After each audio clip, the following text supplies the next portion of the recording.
Check, check. I hope y'all can hear me. I hope y'all can see me. Welcome, guys, to 4th and 25 with J Ram. Hope you're having a wonderful Wednesday afternoon. We are 1 week away till Christmas Eve. Hope you're having a wonderful day out there. Pray you're all doing well. I pray you stay safe. Well, sorry, I had a crazy message. Just a second. Sorry for the delay. I had a message I needed to respond to.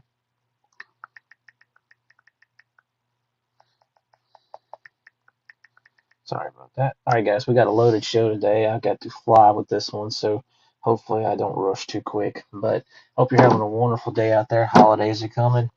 Um, and pray your families are doing well and hope you have a wonderful day. So let's get this show rolling with me. This is going to be brief, but let's take a look at what's happened so far.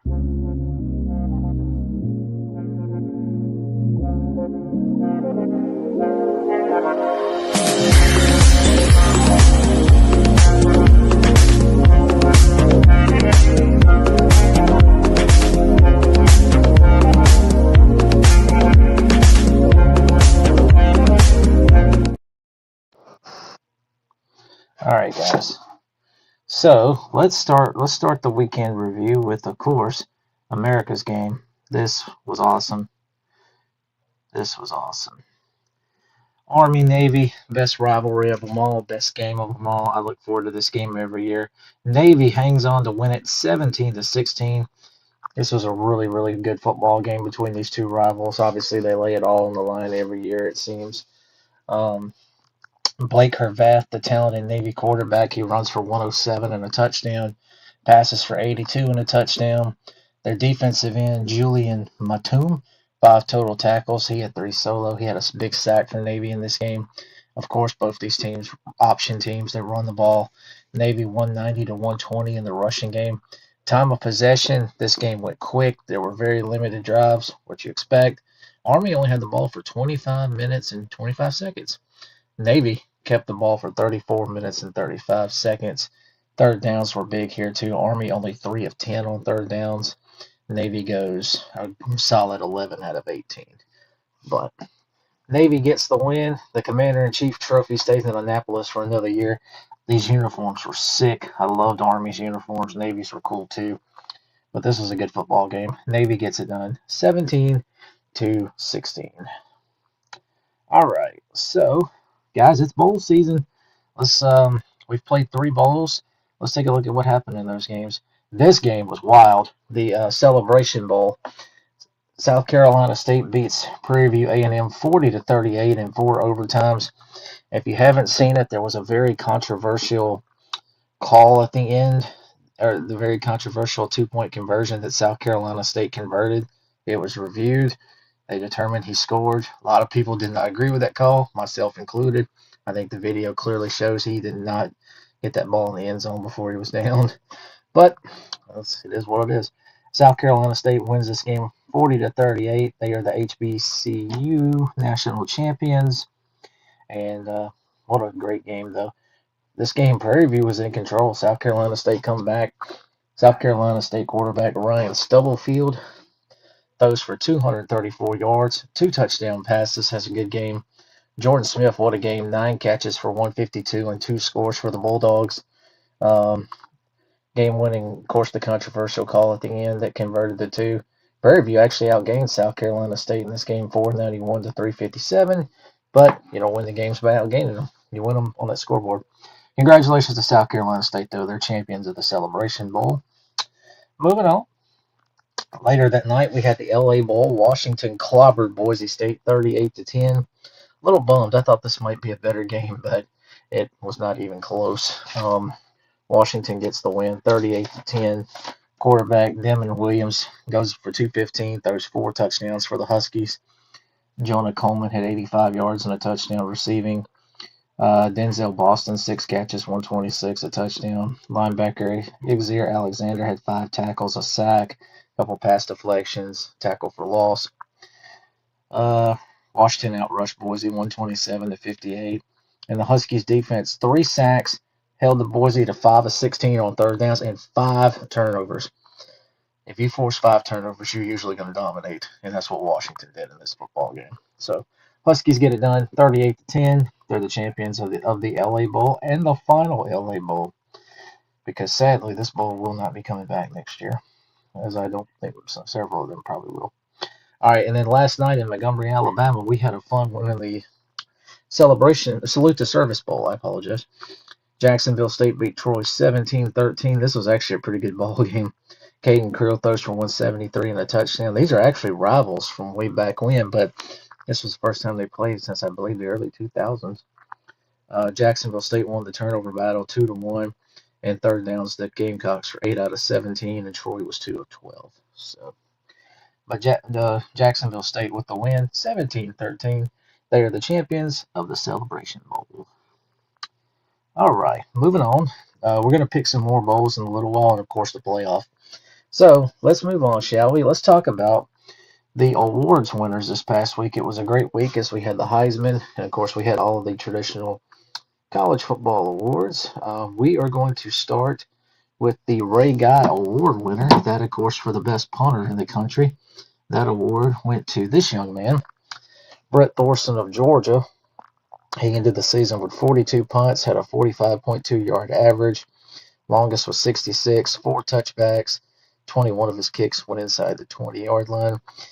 Very good punter. Little surprised. I thought this award should have went to Maynard of Western Kentucky, to be honest with you. That man, good Lord, 48 points. He had a better average. Now, he had about his longest punt was 71 yards for the Hilltoppers. So I think the Western Kentucky punter should have won this award, but just my opinion. But anyway, congratulations to Brett Thorson. All right, I just pressed the wrong button. The Lou Groza Award winner, which of course went to the best kicker in college football. That was also an SEC winner. That, of course, went to this young man. Let me find it. Here it is.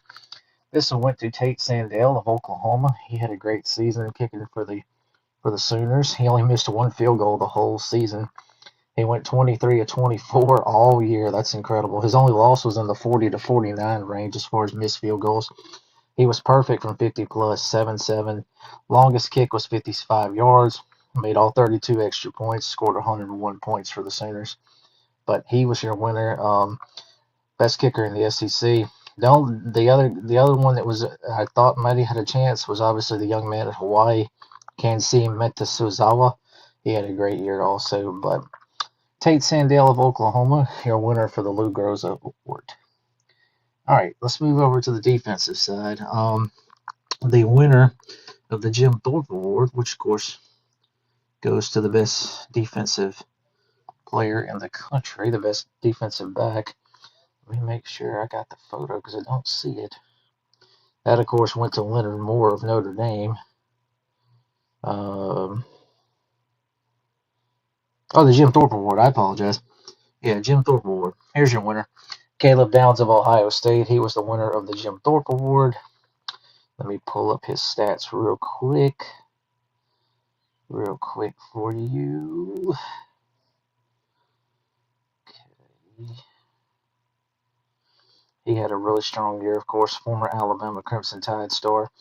Let me pull up his stats just a second. Okay.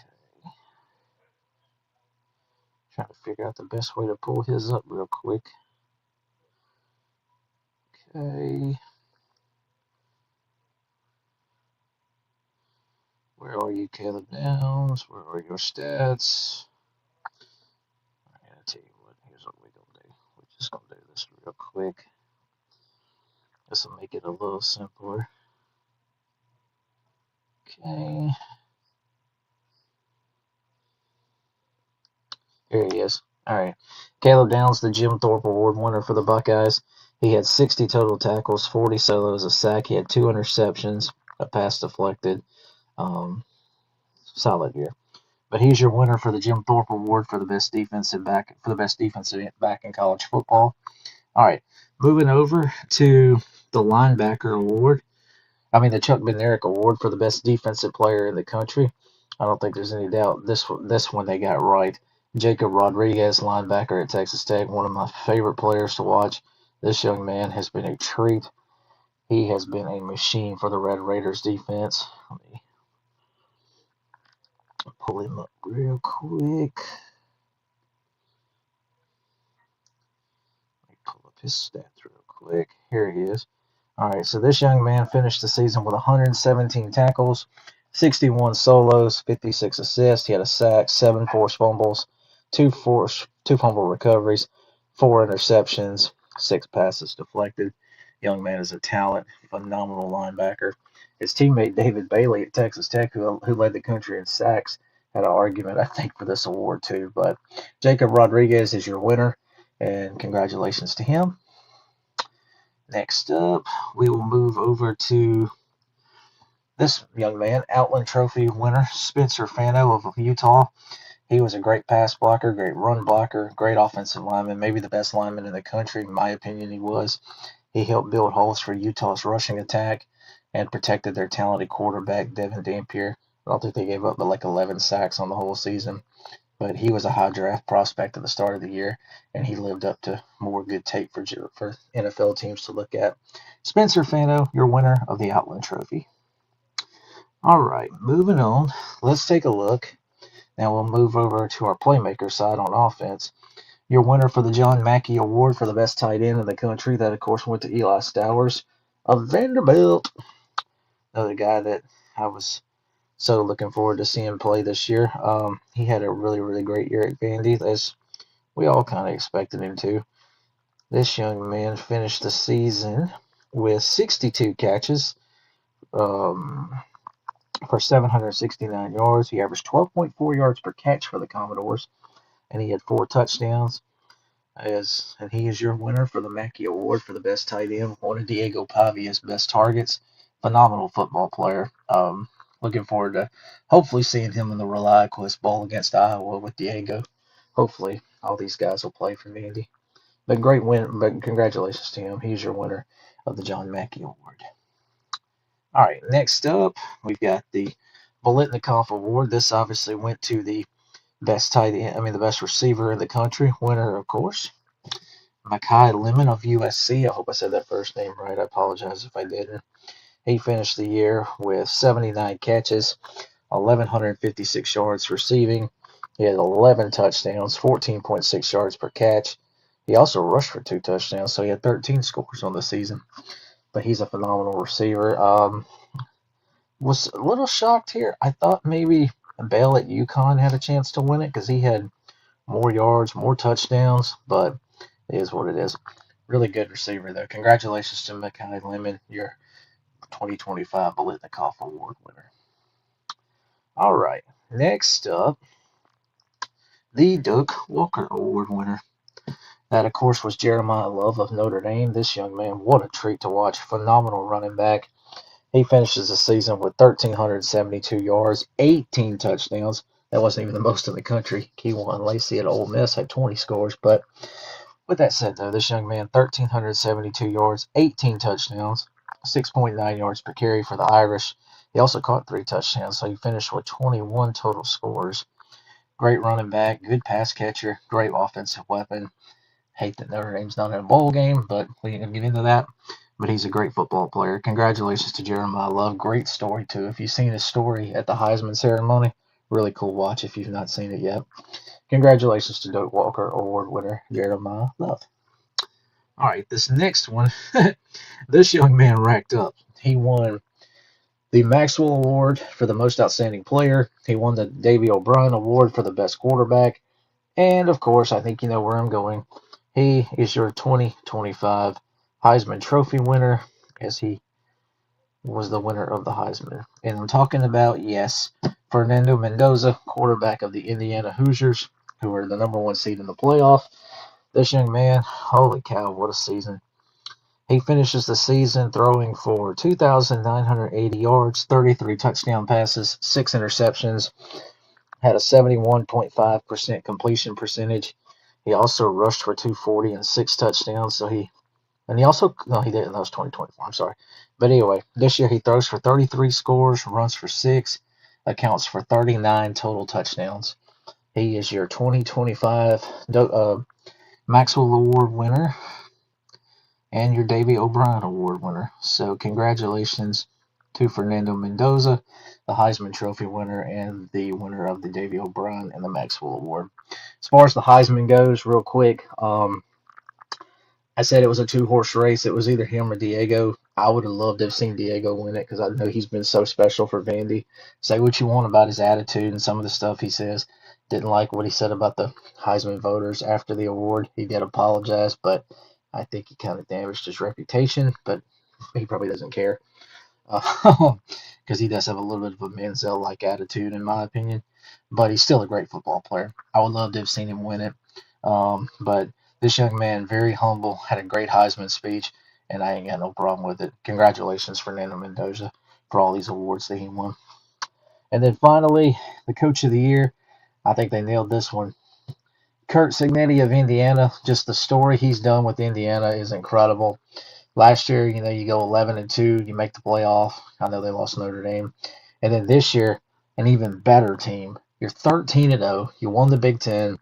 You beat Ohio State in the Big Ten championship. Number one seed in the playoff. That puts him at 24-2, I believe, in 2 years. 24-2 in 2 years at Indiana in a Big Ten championship. Number one seed in the playoff. Unbelievable. What a job by Curt Cignetti's crew. So big time congratulations to him. And once again, congratulations to all the awards winners on their great seasons. All right. So let's move on, shall we? It is time to do the 2025 J-Rams, my All-American team. This is the guys I voted for. This is my custom-built All-American team. I did 2 teams, first team, second team. Most of these are pretty easy and obvious to figure out. But there might be some surprises depending on what you think. But here we go. This is second team. This is special teams. You see, we just talked about him. Kansai Metazawa, the Hawaii kicker. He gets kicker. Punter goes to Cole Menard of Western Kentucky. All-purpose Caden Widgeon at Iowa. Really good return guy, receiver, running back, all that stuff. He played really well for the Hawkeyes. So that is my second team special teams. Now, let's do J-Rams' second team defense. You have Nathan Voris of Ball State, defensive line. Had a really good year. He had double-digit sacks. Landon Robertson of Navy is also second team. He had a really good year. Caden McDonald of Ohio State. Colin Simmons at Texas. Couldn't decide if I wanted to put him at linebacker or D-line. He plays a little bit of both. The linebacking core for second team is Red Murdoch of Buffalo, Elijah Hardy of Indiana, and Gabe Jacobs of Illinois. Secondary, Mansour Delane at LSU. Cal's Hazika Massis, he had a really good year, kind of off the radar. Oregon's Dylan Thieneman, and then, of course, Lewis Moore of Indiana. Really good secondary. Okay, so that's my second team defense. Now, let me find my second team offense for you guys. I've also got another special treat for you here in just a minute. Okay, second team offense. We've got quarterback Diego Pavia of Vanderbilt. Of course, your running back room, you've got Keywan Lacey at Ole Miss. Caleb Hawkins of North Texas. That guy had, I lost count how many games where he scored, seemed like 4 touchdowns for the Mean Green. Your receivers are Jeremiah Smith of Ohio State. Danny Scudero of San Jose State, off the radar. Had the most yards, I think, in the country. Michael Trigg of Baylor is the tight end. Center is Jake Slaughter at Florida. Phenomenal offensive lineman. And then the rest of the offensive line, Keegan Trost at Missouri. Penn State's Oliva Vega Aoun. I'm sorry if I butcher his name. Indiana's Carter Smith. And then Brian Parker II of Duke. And that completes my second team. And then my head coach, of course. I do head coaches on my All-American teams because I think they deserve it.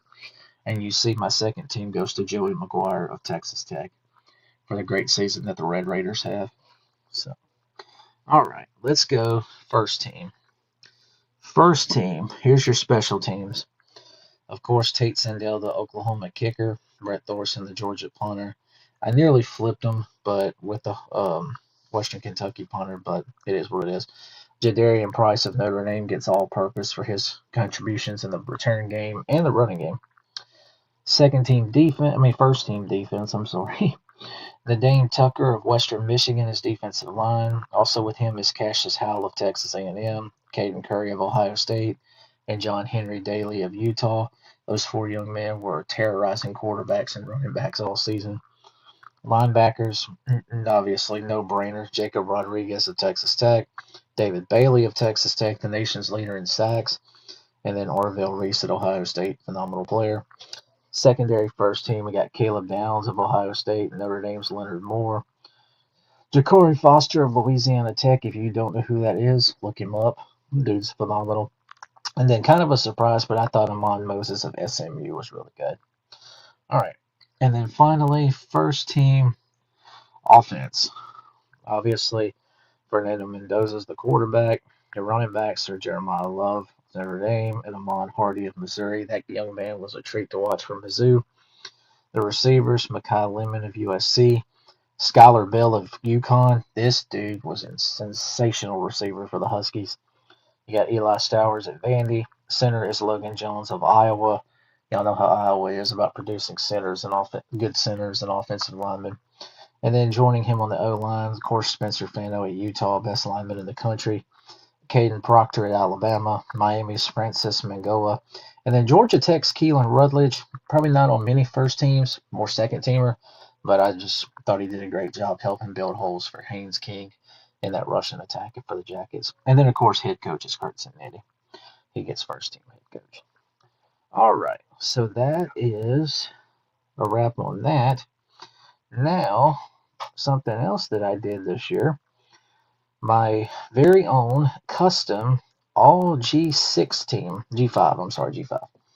I'm going to unveil that to you real quick if I've got my notes like I'm supposed to. Let me make sure.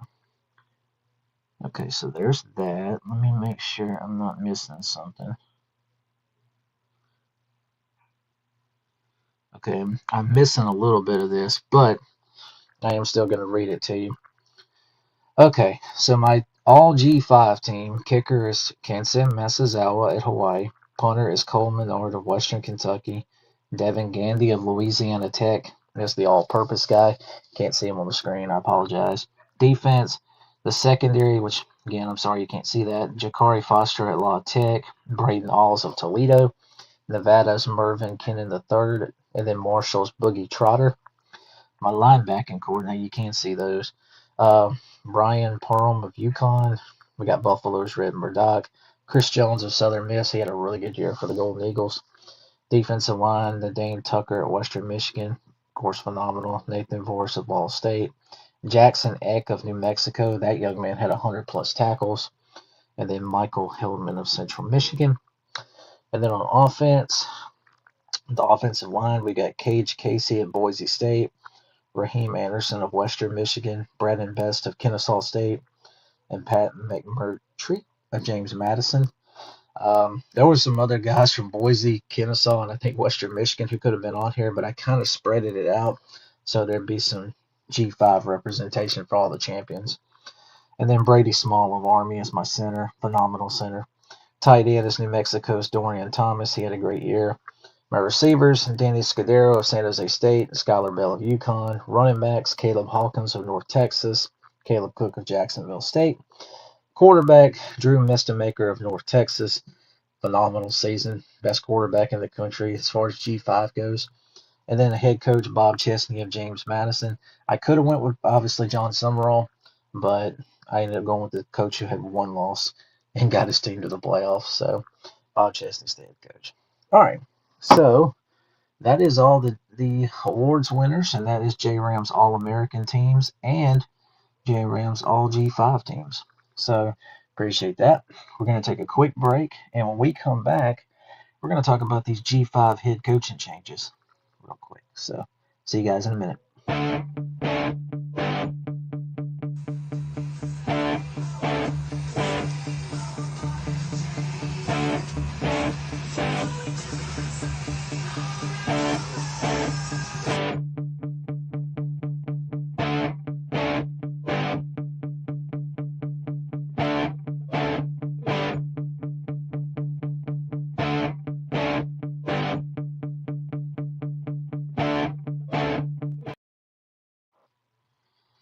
Alright guys, hold on just a second. I gotta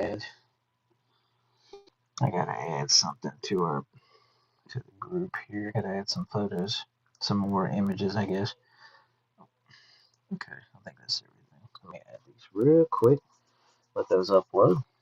Alright, welcome back to 4th and 25. Before we jump into the G6, G5 coaching changes, I also forgot to mention this. Let's give some love to the little guys in college football. D3 playoffs, quarterfinals. Let me find it real quick. Okay, there's the first part. Where's the other part? Okay. North Central knocked Bethel out 35-21. Wisconsin River Falls beats Wheaton 46-21.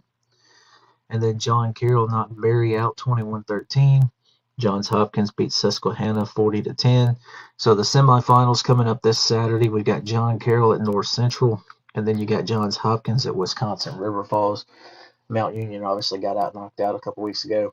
So obviously North Central's kind of become really dominant in the D3 football landscape. I'm going to go with North Central and Wisconsin River Falls. That's my prediction for the D3 National Championship game. All right, D2. Their title game is set, y'all. Last week, the semifinals. How about Ferris State? 49-17 over Newberry. Harding and Kutztown. Not as close as I thought that would be, but Harding wins at 49-27. Ferris State loses Trinidad Chambliss to Ole Miss. No problem. They're still undefeated and they're dominating.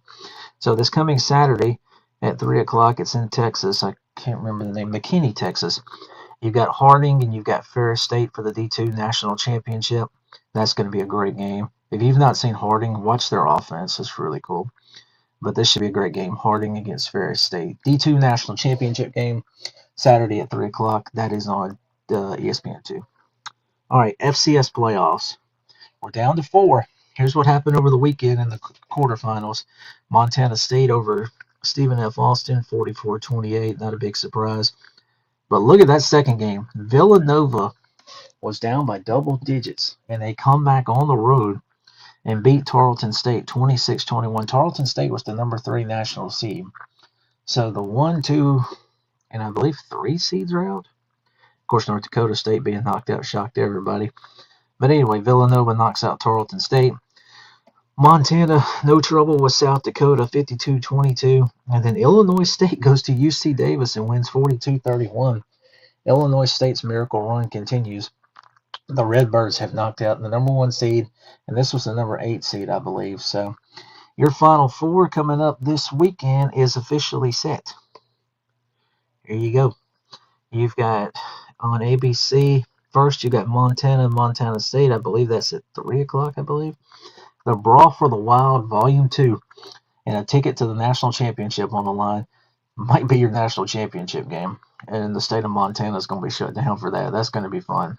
Montana State, and then you got Illinois State against Villanova. The 2 nobody expected to be here in the semifinals. But this should be fun. As far as predictions, I don't see Montana State losing at home. I'm going to go with Montana State, and I'm going to ride the momentum. Give me Illinois State. So Montana State, Illinois State. That's who I'm predicting to make the FCS National Championship game. It's in Nashville this year, by the way, at Vanderbilt Stadium. That should be fun. All right, so let me take this down real quick. All right, let's take another quick break. I'm going to catch my breath. We're trying to go as quick as we can with today's show because I've got stuff to do. But we're going to take a quick break, and when we come back, we'll hit those G5 coaching changes. See you guys here in just a minute. Look at me, lost at sea, circling eternally. Come and help me from this insanity. Where am I disgrace? I hate to see your face. I wanna see you drown in your sorrow. You know I'm not the same. I'm fading away. I'm falling into my grave. All right, guys, welcome back to 4th and 25. Let's talk about G5 coaching changes. Now, these, of course, actually started a little while back because one school promoted. So we'll start in the MAC. There were no changes in Conference USA. One coach, well, there is not at the moment. We'll talk about that in a minute. Anyway, let's start at the MAC.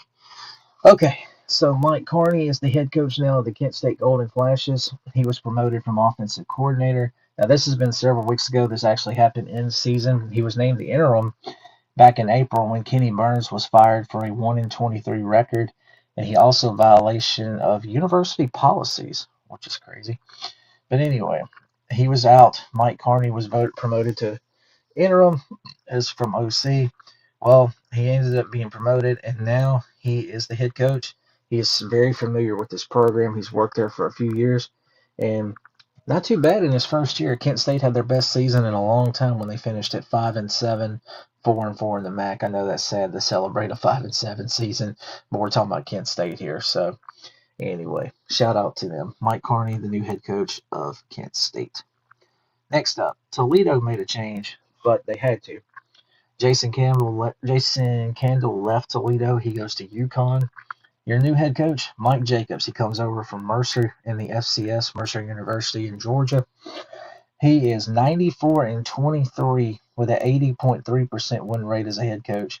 At Mercer, he went 15-1 in the Southern Conference. He also coached at D2 Lenoir-Rhyne, at Notre Dame College, Ohio in D2. He had 6 playoff appearances on his resume, a couple conference championships, 4 Coach of the Year awards. Very good coach, developer of talent at the lower level. And now he's going to take a shot at the G5 as he becomes the head coach at Toledo. I believe he's from Ohio, too, so he might know that area pretty well. But anyway, here's your new head coach of the Toledo Rockets, Mike Jacobs. All right, that's the MAC for you. Only 2 changes in the MAC. Let's move to the Sun Belt. This one kind of was a off-guard one, but we'll start down here in my home state of Mississippi. Southern Mississippi moving on as Charles Huff left Southern Miss on December 6th to take the job at Memphis. He was 7-5 in 1 year for the Golden Eagles. They're going, of course, to the New Orleans Bowl next week. Southern promotes too. Your new head coach, Blake Anderson. He was the offensive coordinator, promoted on December 11th. Number 1 passing offense in the Sun Belt Conference. If you know Blake well, he's a former head coach. He has coached at Arkansas State and Utah State. He was 75-54, 9 bowl games.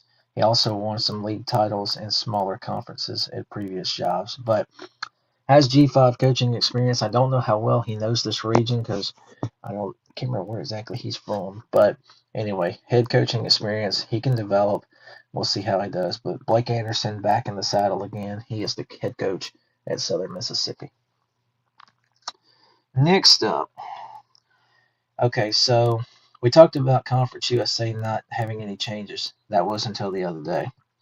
Ryan Beard left Missouri State. He is the new head coach of Coastal Carolina, who shockingly fired Tim Beck November 30th, who went 20-18 in 3 years for Coastal and took him to 3 bowl games.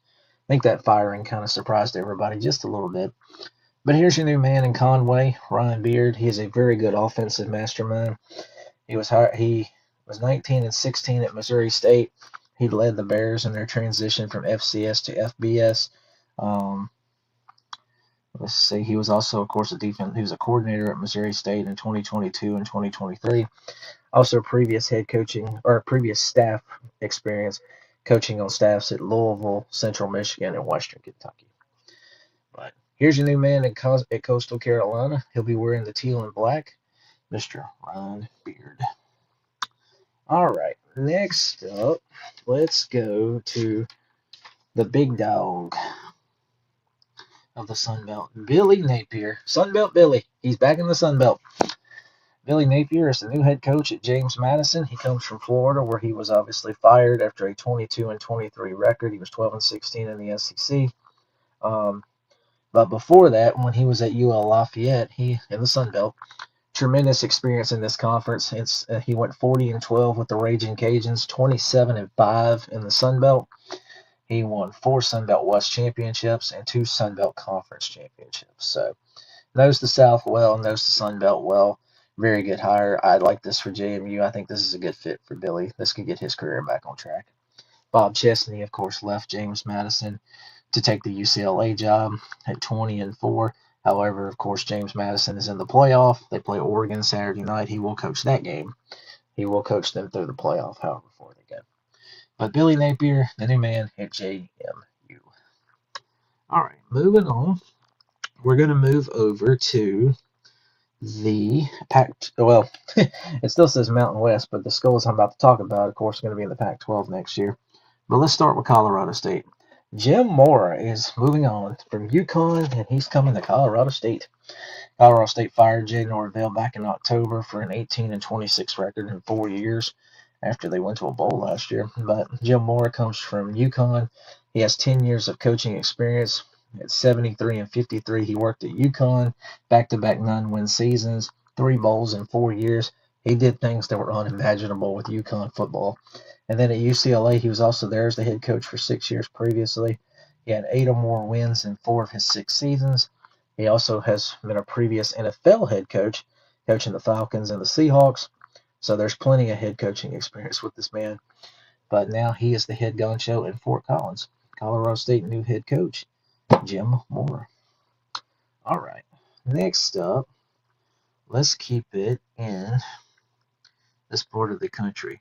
Your new head coach of Oregon State, Jamarcus Shepard. He is the new man in Corvallis. He's coming from Alabama, where he was an assistant and a co-OC and a receivers coach.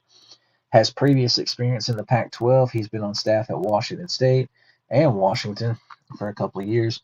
He's also coached many great receivers at Alabama, such as Ryan Williams, Rondale Moore at Purdue, and also Jeremy Bernard. So he has plenty of experience coaching very good receivers. He's a Pacific Northwest native.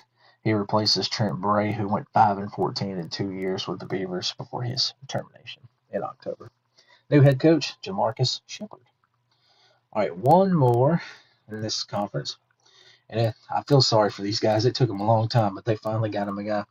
Washington State. Kirby Moore is your new head coach for the Cougars. He replaces Jimmy Rogers, who left to go to Iowa State as the new head coach there back on December 5th after a 6-6 season. Kirby Moore is, of course, the offensive coordinator at Missouri. He is the brother of Boise State quarterback legend and current New Orleans Saints, who that head coach, Kellen Moore. So, really cool. Previous OC and receivers coach at Missouri. He's also worked at Fresno State. And he's also worked at Washington. First-time head coach. Knows this part of the country well, having coached in the Pac-12 before and on the West Coast. But getting his first shot as a head coach, this is obviously a tough job since the Pac-12 blew up, and they've had trouble keeping coaches, obviously, and financial struggles and everything else. But hopefully this man can turn this program around. Kirby Moore, your new head coach at Washington State. All right. Next up, we've got, let's do UConn. Your new head coach at UConn, we talked about this a little bit already. Jason Candle is your new head coach. He comes from Toledo, replacing Jim Moore, who we just talked about, who took off to Colorado State after his 4-year career, taking the Huskies to 3 bowls. Jason Candle, great coach at Toledo. He was there for, I believe, 10 years. 81-44 record, 2 MAC championships. Northeast guy. I think this is a very good hire, and I think the Huskies will reap the benefits. All right. Real quick, we'll move in our final group thing. We'll move over to the American Athletic Conference. Why do I not have graphics for these? Let's see. All right, we're gonna take a quick break. I gotta get some graphics up here. I don't know why I don't have the graphics up for these coaches, but anyway, guys, we're gonna take a quick break. We'll be right back. Hey, Andrew Anderson, spitting truth that just can't wait. Got a podcast. Like a punch right to your face. College sports villain. Taking it over the place. I bring the facts whether you like it or not. Dropping truth bombs, giving it all I got. They call me a villain. Well, I wear that badge with pride. Nothing but secrets they try to hide. Hard rock in my veins. Rebellious to the core. I won't back down. Won't take it anymore.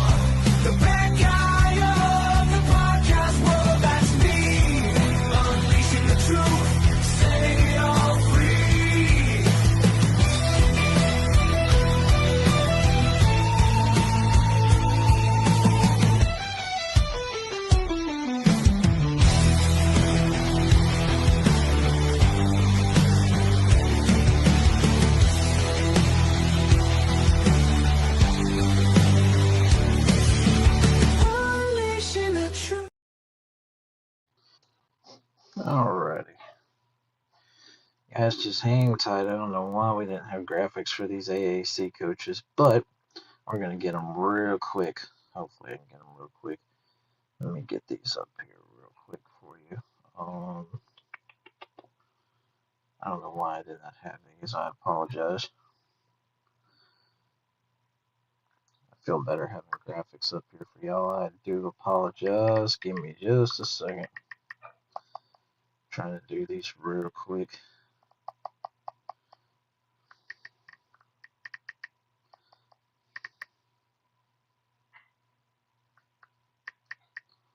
Sorry about that.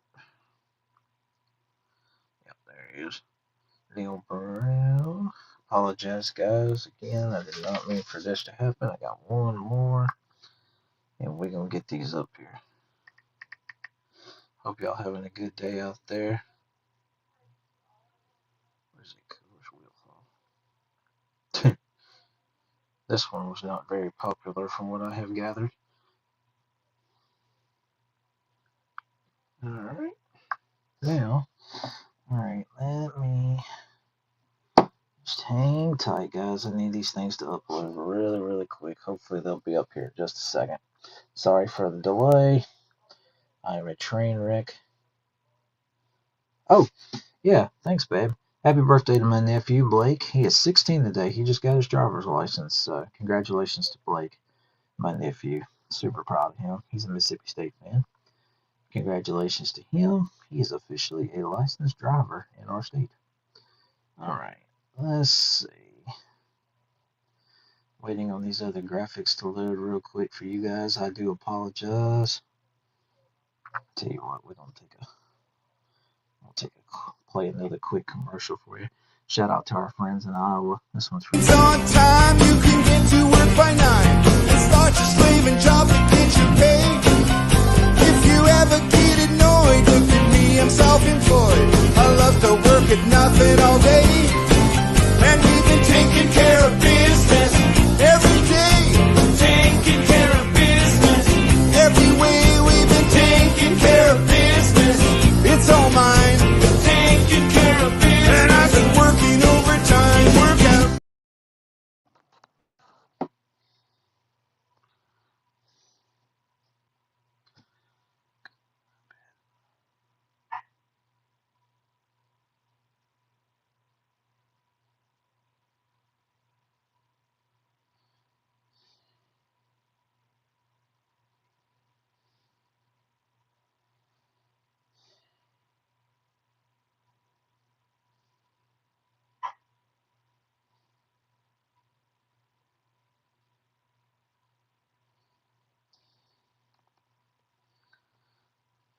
There it goes. All right, here we go, guys. Hopefully I can get back on now. I know I've been gone for a minute. All right.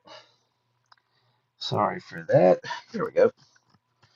Get them to load real quick. I got the graphics. I don't know why we did not have those. I thought we did. I feel stupid. All right.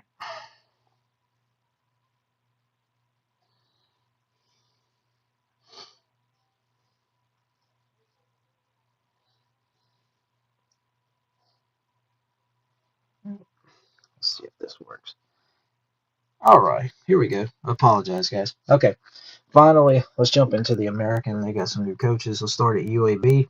New head coach Alex Mortensen. He replaces Trent Dilfer, who was 9-21 in 3 years. He was fired back in October. Alex, of course, took over as the interim coach for the rest of this year. He was promoted to be the permanent head coach December 4th after being the offensive coordinator. He's familiar with the program. He is son of the late Chris Mortensen, who worked at ESPN, was a great NFL writer and insider. But he gets his crack as a head coach. Congratulations to Alex Mortensen, your new head coach at UAB. Okay, Memphis. Charles Huff is the new head man for the Tigers. He comes from Southern Miss, obviously, after his 1 year there. He replaces Ron Silverfield, who left November 30th to become the head coach at Arkansas at 50-25 in 6 years. Charles Huff, he was Southern Miss's coach last year, 7-5. He was at Marshall from 2021 through 2024. as the head coach there. He went 10-3, won the Sun Belt Championship his final year before coming to Hattiesburg. Previous staff jobs too, he was at Alabama, he was at Mississippi State, Penn State, Western Michigan, Vanderbilt, Maryland, and he also coached for the Buffalo Bills. But he's a Nick Saban guy. He worked under Coach Saban, so he learned from the best. Charles Huff, your new head coach at Memphis.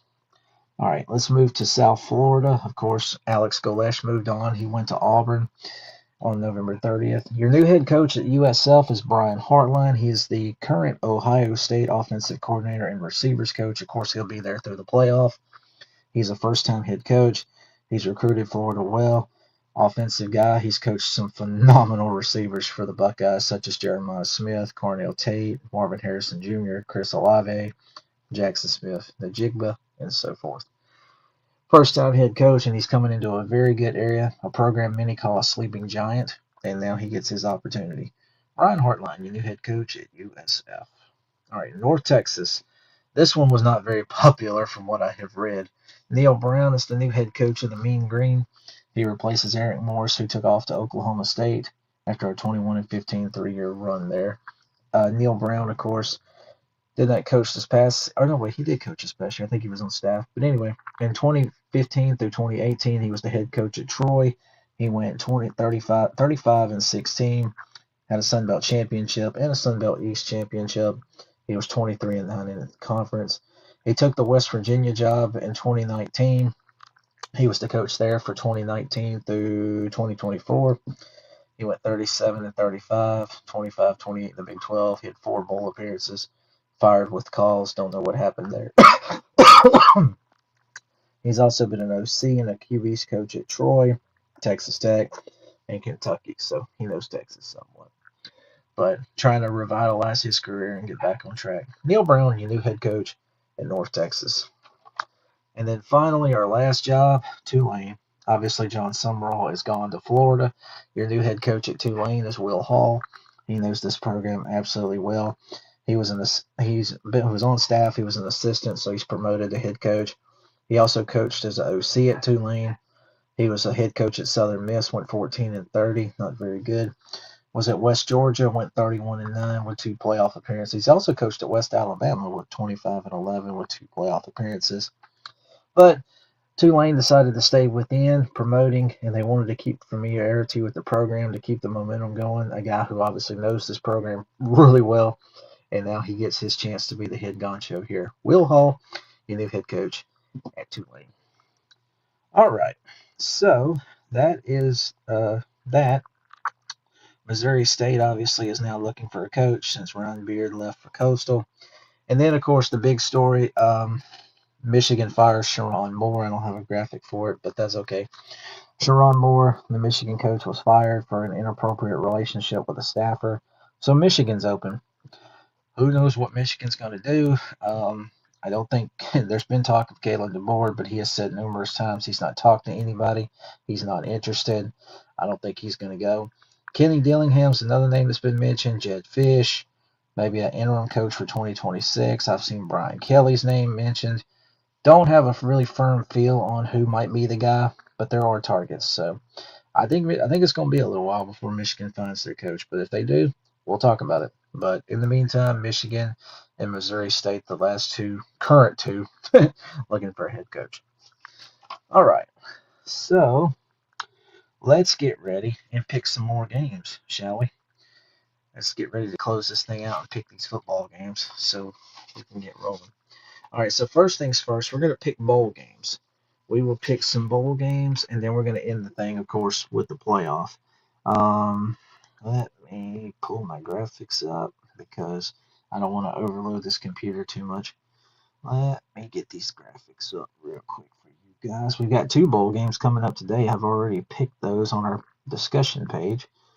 I will discuss those here in just a second. Let's see, how far are we going to go? Are we going to go through the Frisco Bowl next week? Yeah. All right, so we'll go through next week's Frisco Bowl. Hopefully we can do a Christmas Eve show with you guys. Okay, and just to kind of speed our time up here a little bit, we're just going to go real quick on these bowls, and then we'll pick these playoff games. Appreciate everybody who's tuned in today. Thank you guys so much. All right. So today we've got at 4 o'clock. We have got the Cure Bowl. We've got Old Dominion playing South Florida. Old DU quarterback Colton Joseph hit the portal. He will not be playing. South Florida, number 2 in total offense, 501.7 yards per game. Both are in the top 10 in rushing offense. South Florida's number 10, ODU number 7. It's my understanding South Florida quarterback Byron Brown's not playing either. He might be coaching in this game, which is crazy, but who knows. So both these teams, different quarterbacks, a little bit of a mystery. I'm going to take South Florida to win the game because they've got a better talent edge, I think, than old DU. So give me South Florida to win this football game. All right, the other game we got tonight down in Mobile, Alabama. We've got the 68 Ventures Bowl. We've got UL Lafayette taking on Delaware in this matchup. Delaware, first bowl game in FBS, their first year in FBS, and they're going to a bowl game at 6-6. Cajuns are a 3-point favorite. Both of these teams are in the hundreds of total and scoring defense, so could be some points in this game. Very high scoring game as possible. Delaware's like a top 40 passing offense to their credit. But I'm going to take the experience here, and I'm going to take the Raging Cajuns to win this game because they usually fare pretty well, these smaller bowls. Give me UL Lafayette to beat Delaware. All right, next up, let's do tomorrow night. We've got the first ever Xbox Bowl. This is, I think, an interim bowl since the Bahamas Bowl couldn't get played. This will be played in Frisco, Texas. Arkansas State against Missouri State. Red Bulls 1.5-point favorite. By the way, I don't know if I said it, but USF's a 3.5-point favorite on Old Dominion. Anyway, Xbox Bowl. We got Arkansas State against Missouri State. Red Bulls 1.5-point favorite. Missouri State first year in FBS, and they're going to a bowl game too. They did lose their head coach. Both are in the top 35 in passing offense. Both are 75th or worse in pass defense. So there could be some throwing in this football game. Yeah, I've been on Arkansas State the last couple weeks of the season, and with Missouri State not having their head coach, you really don't know what to expect. They'll have an interim coach for this game. Give me Arkansas State. I think they'll win this football game. I'll take them in the Xbox Bowl. Okay. Friday, we've got a very, very potentially good matchup here. The Myrtle Beach Bowl. We got conference champions colliding. We've got the Conference USA champion Kennesaw State, and we've got the MAC champion Western Michigan. I think this is a very underrated bowl game, to be honest with you. I think this is a very underrated bowl game. Western Michigan is a 4-point favorite. Their defense is really good. They're 33rd against the run, but they're 14th in scoring, 15th in total defense, 18th in pass defense, top 30 rushing offense, I believe. Both these teams should be very amped up to play in this game. But I'm going to go with Western Michigan. I've been pretty high on them. Yeah, I'm going to take Western Michigan to win this game. Give me Western Michigan to win the Myrtle Beach Bowl.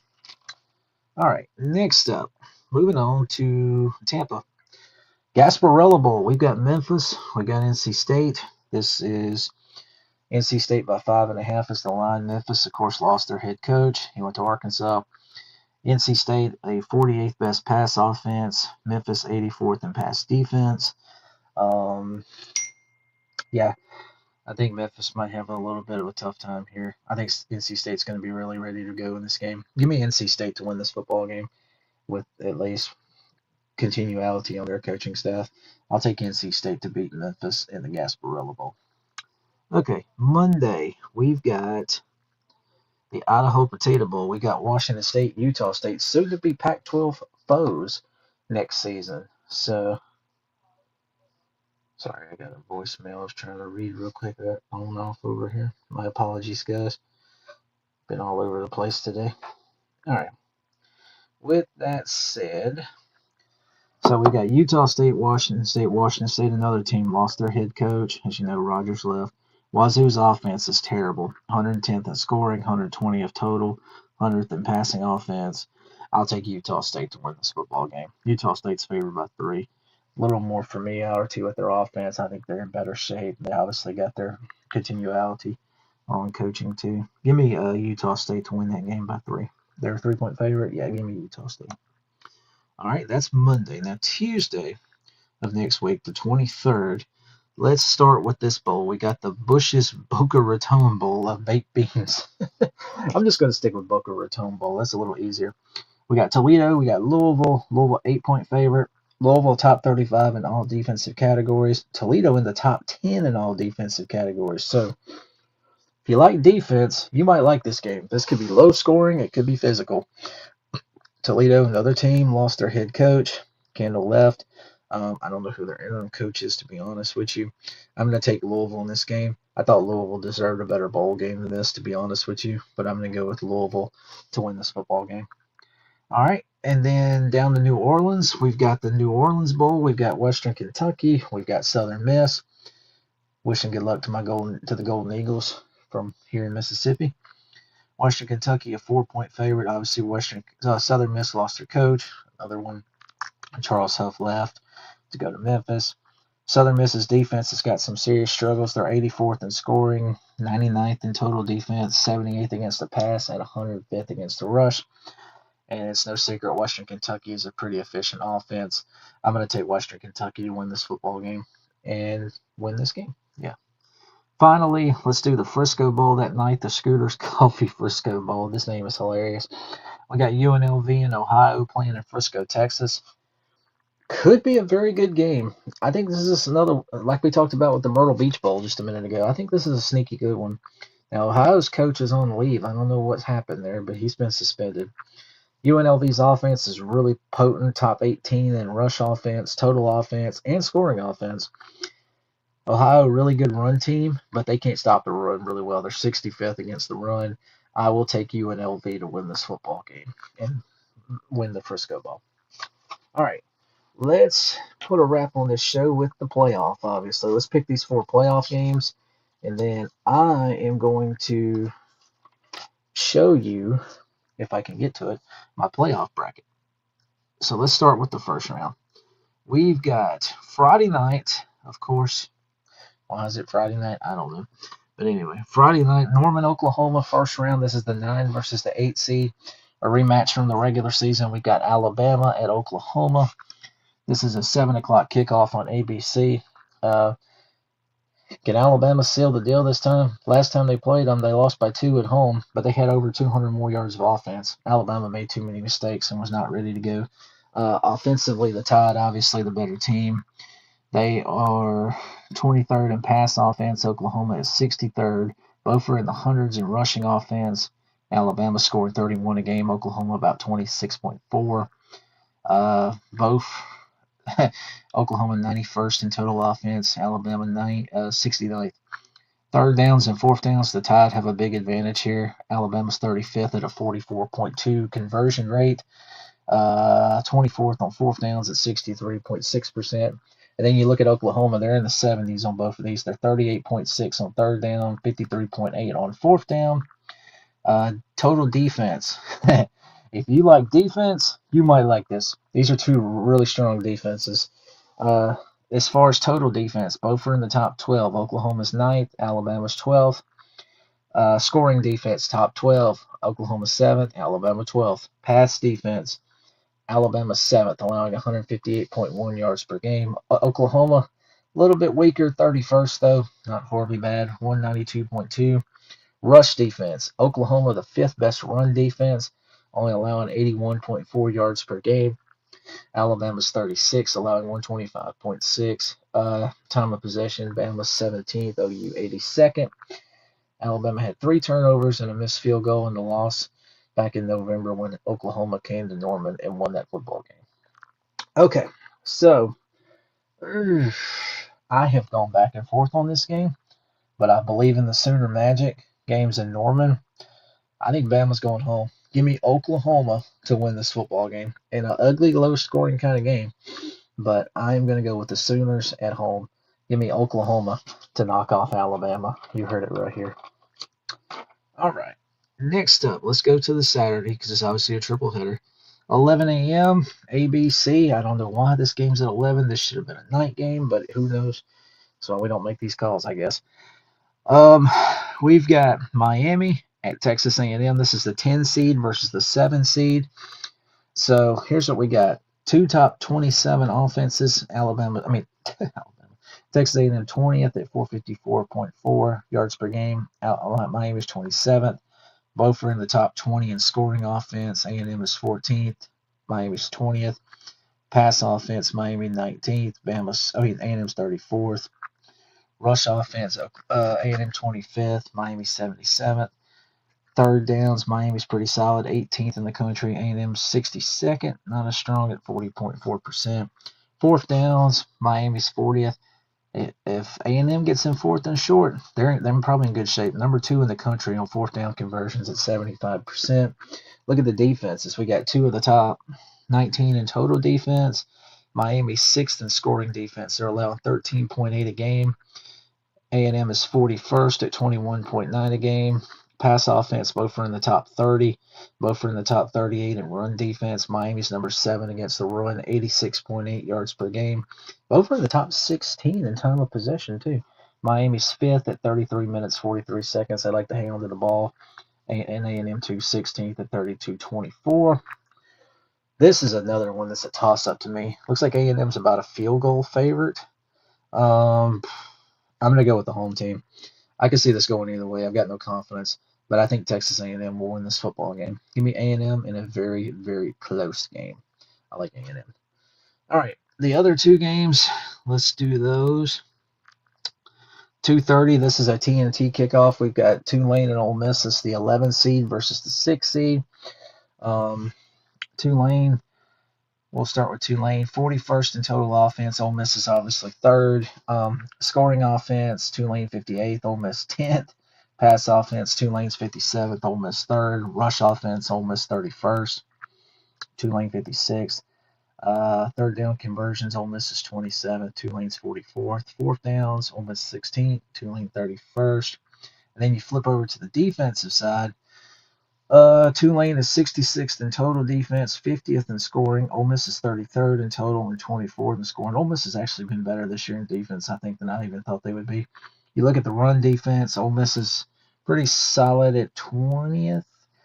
Tulane struggles. They're 124th. They're giving up 255.2 yards per game. Ole Miss, of course, can run the ball at 188.5 a game.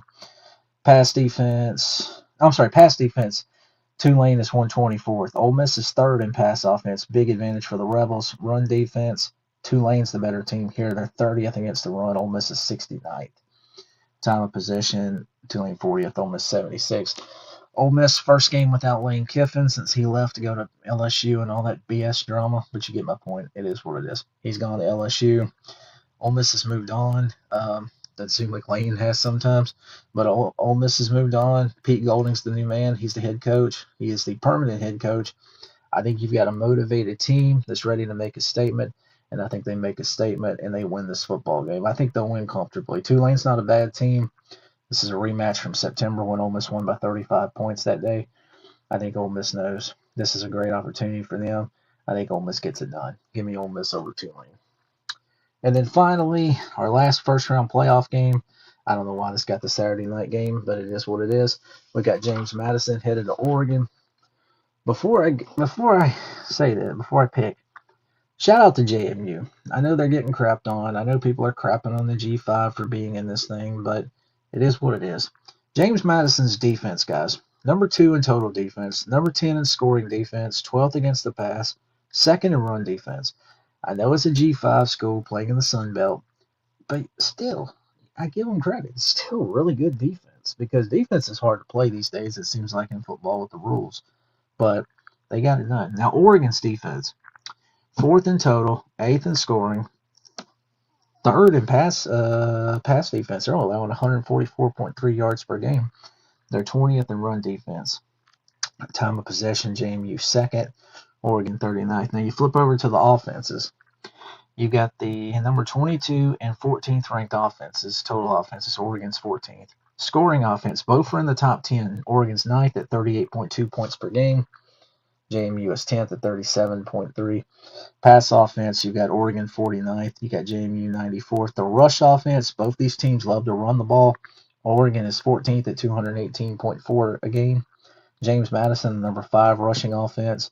at 245.8 yards per game. Conversions, both are in the top 20 on third downs. Oregon is 24th on fourth downs. James Madison, 117th. So, with that said, JMU's been a good story, but I'm also a realist here. Who knows what might happen at the beginning, but Oregon is a 3 touchdown favorite. I think it's 22. Oregon's going to win this football game, and it ain't going to be pretty. I think Oregon wants to make a statement. Oregon, just like Georgia, I think is peaking at the right time. They are hot, and I think they're gonna show it here. Give me Oregon to win this football game. All right, so that's first round playoff predictions. Now, if I can pull it up real quick, I'm going to show you guys my bracket. Let me see if I can pull it up real quick. If not, I might have to just read it out to you. Let me see if I can pull it up there. Yeah, here we go. Right here. Let me upload it real fast, and we're gonna get out of here because I got stuff to do before I head out of town this weekend. Come on. Oh, and I've also got a little bit of personal news I'm gonna share with you guys because hey, look, dang, we're up to 16 viewers. That's awesome. Sorry to hold y'all up. Sorry y'all missed a lot of our show today. All right. So here's the playoff. Starting with the first round, I've got Oregon beating James Madison, and like I said, I've got Oklahoma beating Alabama. And then on the other side, got Ole Miss beating Tulane, and then I've got Texas A&M beating Miami. So that's the first round. Now let's go to the quarterfinals. I'm taking Oregon to beat Texas Tech. I'm going to take Indiana to beat Oklahoma. I'm going to take Georgia to beat Ole Miss. That pains me to do. Andrew said Oregon by a lot. Yeah, I agree. I agree with you, brother. Big. Hey, mama, love you. All right. So I've got Oregon moving on. I've got Indiana moving on. I've got Georgia beating Ole Miss. That pains me to say. I hope I'm wrong, but we'll see. I've got Ohio State beating Texas A&M. The other one, I kind of hope I'm wrong. All right, and then semifinals. I'm going Indiana and I'm going Georgia to advance to the national championship game. And I think Georgia's going to win it all. They are hot. They look phenomenal. They are way better than they were earlier this season. I just don't know if anyone's going to stop them. Give me Georgia behind Gunnar Stockton. Strong defense, physicality, Kirby Smart coach team, of course. I think Georgia's going to win the national championship.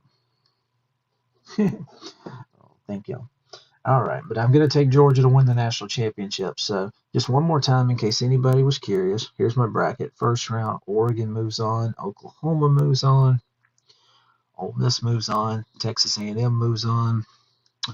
Quarterfinals, Oregon moves on. Indiana moves on. Georgia moves on. Ohio State moves on. Semifinals, Georgia and Indiana move on. And I think Georgia wins the national championship. So share my bracket with you guys just for fun. Well, that's the show, guys. This has been great. I'm getting close to 20 viewers as I'm getting ready to shut it down. But no. Real quick, I want to share a little personal news. This has been a great week for me. Along with this show and growing numbers, which is really cool. I appreciate y'all that have tuned in. I got married this past Monday. I married my fiance, me and Miss Amy. We were married in Oxford, not too far from Ole Miss, in our second home that we call Oxford, Mississippi. We love Oxford. Of course, we're Ole Miss fans. It was a quick, no-frill ceremony. We only had a couple of people there. It was at the Justice Court. We got it done. Old school justice of the peace kind of style wedding. And I'm very happy. I'm going to be honest with you. I ain't been this happy in a long time. So I'm married to the love of my life, and she puts up with my unhealthy obsession with college football. God bless her for it. She's a trooper, and she's my best friend. So happily married now. We're going to be headed out this weekend on our honeymoon. We'll be watching the playoff games, and of course, we'll watch our Rebels play. So we'll be up in the Smoky Mountains watching everything as it happens on our honeymoon. Looking forward to it. Guys, thank y'all for tuning in. I appreciate y'all so much. Y'all have been wonderful. Appreciate everybody, even those of you who come in here and just see it for a second and leave. I appreciate it. We're going to grow this thing, and we're going to work on it this off season. And I hopefully got some other plans in the works for this show. We close with a Bible verse, Ephesians 4:2, with all lowliness and meekness, with long suffering, forbearing one another in love. Yep. All right, guys. Thank y'all so much. I appreciate all of y'all. Hope you have a wonderful day out there. Stay safe. Take care of yourselves. And next week, Christmas Eve, I'm planning on doing a show either Christmas Eve or we'll do one the 23rd because I know a lot of people are going to be doing Christmas with their families on Christmas Eve. I actually think I am. Yeah, we're going to do a show the 23rd next week. I'll go ahead and change that right now. So Tuesday, next week's show, and well, we'll do it then. Appreciate you guys. I got to go pack for my honeymoon, and I got to go do some other stuff. Thank you guys so much. I appreciate y'all. Y'all take care of yourselves. Thank you, and God bless.